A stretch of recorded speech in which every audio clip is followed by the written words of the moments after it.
And it's the Prince Albert Challenge Cup. Cambridge University A in the Bark Station and Purdue University from the United States of America in the Buck Station on the right-hand side.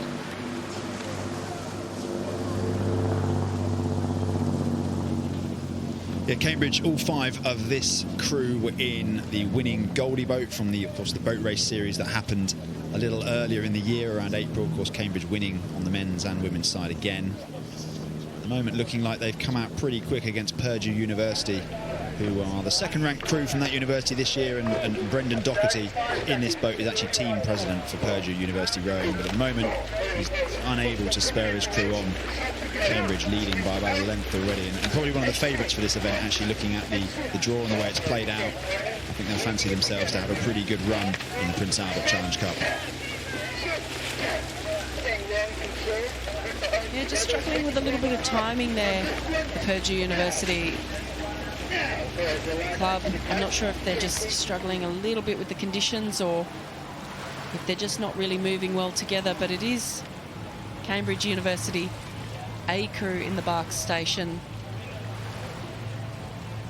The proverbial mile, I think that's the word I would conjure.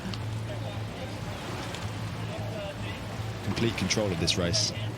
Called themselves the Light Blues during the boat race season, Cambridge. Coached by Rob Baker, who of course found fame and fortune on the women's side of things before switching over to the men's. And just able to enjoy their row down the course now. Some lengths clear of Purdue University, who were just unable to contend with the raw speed out of the blocks there. Yeah, and what a great year Cambridge University had with the boat race. All 5 of these crew members in this year's winning Goldie crew.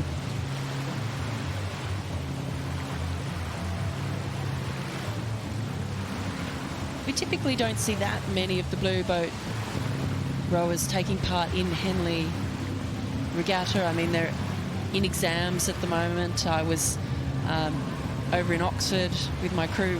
We've been training over at Oxford, and we saw trashing for the first time. So we know that everyone's been finishing their exams and getting trashed by their so-called friends, which seems like a very strange tradition.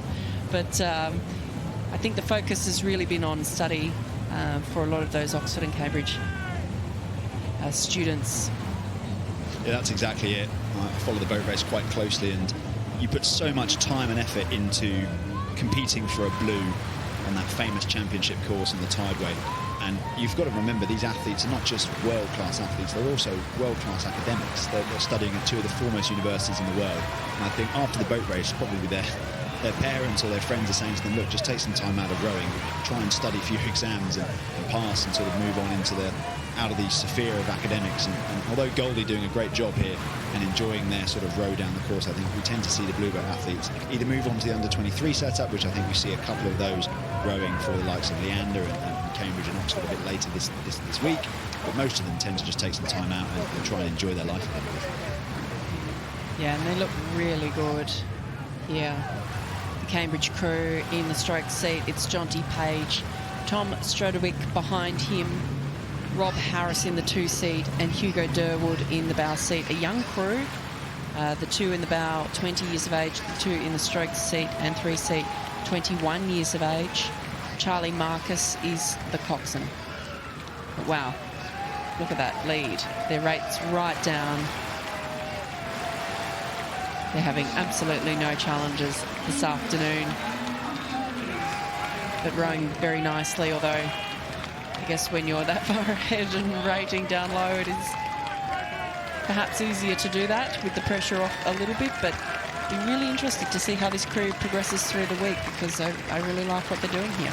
Yeah, I think we've got a real contender on our hands here. Cambridge making things look exceptionally easy. Like you said, Sarah, it's simplistic to do that when you're 10 lengths clear, but Cambridge just completely in control of this one. I'm very interested to see how they progress as the event gets deeper and more competitive.